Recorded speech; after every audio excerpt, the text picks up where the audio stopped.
ఈనాటి విశేషం మాఘ పూర్ణిమ. దీన్నే మహామాఘి అనేటువంటి పేరుతో పిలుస్తారు. ఈరోజు మహామాఘి విశేషాలు తెలుసుకుందాం. Subscribe Chaganti multi Telugu. నక్షత్ర మండల మార్గాన్ని అనుసరిస్తూ చంద్రుడు భూమి చుట్టూ తిరుగుతూ ఉంటాడు. 27 నక్షత్రాల్లో మఘా నక్షత్రం ఒకటి. 5 ప్రముఖమైనటువంటి నక్షత్రాల్లో దీనికి స్థానం ఉంది. మాసానికి ఒకసారి చంద్రుడు ఆ నక్షత్రంలో ప్రవేశిస్తూ ఉంటాడు. కానీ ఏడాదిలో ఒకసారి మాత్రమే అతడు 16 కళలతోనూ ఊపుతూ మఘా నక్షత్రంలో ప్రవేశిస్తాడు. అదే మాఘ పూర్ణిమ. మాఘమాసంలో అరుణోదయ స్నానం చేయడం ఆనవాయితీగా వస్తుంది. చలికి భయపడకుండా నదీ జలాల్లో స్నానం చేయాలని పెద్దలంటారు. మాఘ స్నానంతో పాటు తిలహోమం, తిలదానము, తిల భక్షణము చేయాలంటారు. ఈ ఆచారాలన్నీ కూడా ఆరోగ్యప్రదమైనటువంటివి.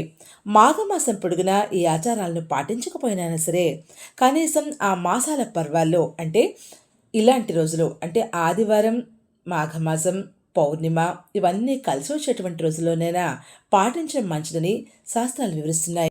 ఈ పౌర్ణిమ నాడు సముద్ర స్నానం విశేషమైనటువంటి ఫలితాలను ఇస్తుంది. సముద్ర స్నానం చేయలేని వాళ్ళు కనీసం నదీ స్నానమైనా ఆచరించాలి. మాఘ, కార్తీక, వైశాఖ మాసాల్లో వచ్చేటువంటి పూర్ణిమలు ఎంతో ఉత్కృష్టమైనవని స్కాందం వివరిస్తోంది.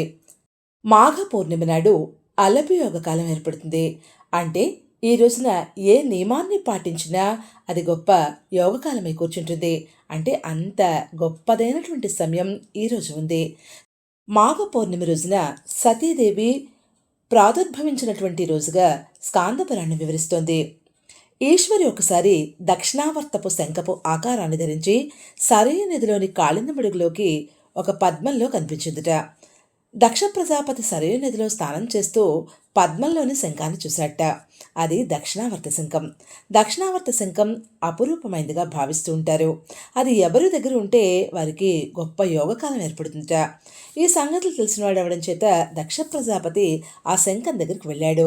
చెయ్యి చాపి శంఖాన్ని అందుకోబోతున్నటువంటి సమయంలో ఆ శంఖం కాస్త చిన్నారిగా మారిపోయింది.